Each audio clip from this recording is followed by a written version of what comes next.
The Friday night was in that blurry limbo stage, somewhere between midnight and morning, where the mood could still go in either direction.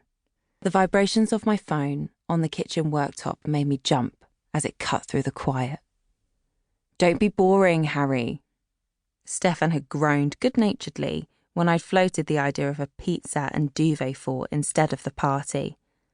So I assumed the text was him, from the common room at the other end of the hall, letting me know what I was missing. I probably should have made more of an effort. Steph was the closest thing to a friend in the uni halls I couldn't quite call home yet. When he wasn't making unsubtle comments about how he was sure we were meant to be more than that, the logical part of my brain knew that I should be tempted.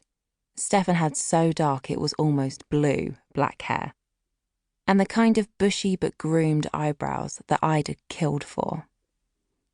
So far, though, the overthinking part of my brain, which held me back in these situations, had not let me get any further than admitting he was sort of cute. The kitchen floor was cold against the back of my legs, and I sighed as I watched my pizza bubble and brown in the golden light of the oven. Is it supposed to be like this? 3 weeks into my first term, wasn't I meant to be feeling dizzy with freedom and throwing myself into new experiences to see which ones would stick? "What were you expecting, Harri? A complete personality transplant?" I asked aloud, and the silence of the room felt totally fitting. Nobody around to hear me talking to myself. My phone buzzed again, and this time the vibration felt more aggressive. Not Steph, then. He's far too cool to double text. It must be one of the girls. Messages arrived at all times of day and night since I discovered Half-Light, fresh off the back of the viral YouTube video that propelled them from 3 regular boys singing harmonies in a garage to the highest heights of superstardom. That song had become Closer Than You Think, their first top 10 single, and it had stirred something in me. I'd never felt anything like it before. I'd reached out a virtual hand with no real expectation at all, and somehow found myself part of a global girl gang, bonded by equal parts love and affectionate exasperation for these 3 enigmatic strangers. Sometimes we joked that we needed a schedule for all the WhatsApp messages and late-night FaceTime calls. I knew how the sunset looked from Ruby's 3rd-floor apartment on the outskirts of Berlin, and the sounds of the London streets in the evening rush hour. I had shared lazy Sunday mornings here in Brighton with Gemma as she made her way home on a Saturday night in LA. It made me feel safe somehow, like at any time I could call out and there would be someone, somewhere, to answer me.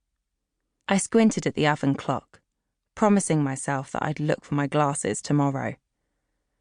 It was 12:35 a.m. With friends all over the world, close to midnight was one of the times it could have been any of them. I liked the idea that my final hour before sleep would be spent with whoever was on the end of the phone. It buzzed again as I reached for it, and then 3 more messages appeared all at once. "What's happening?" I asked aloud as it began to ring, and Jazz's face, not a single smudge in her perfectly applied makeup, despite the late hour, appeared on my screen as I accepted the call.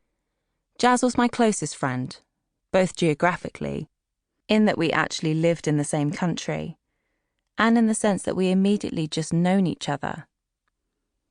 Sure, we hadn't met in person yet, but that "oh, there you are" moment that had made me jealous every time I'd heard it described by the newly in-love couples on American TV shows.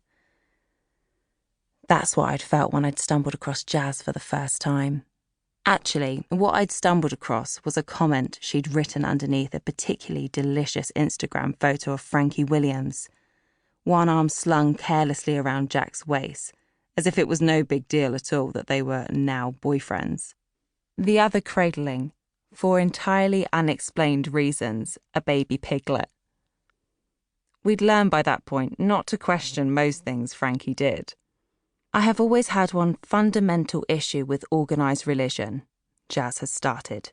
"Let me tell you why.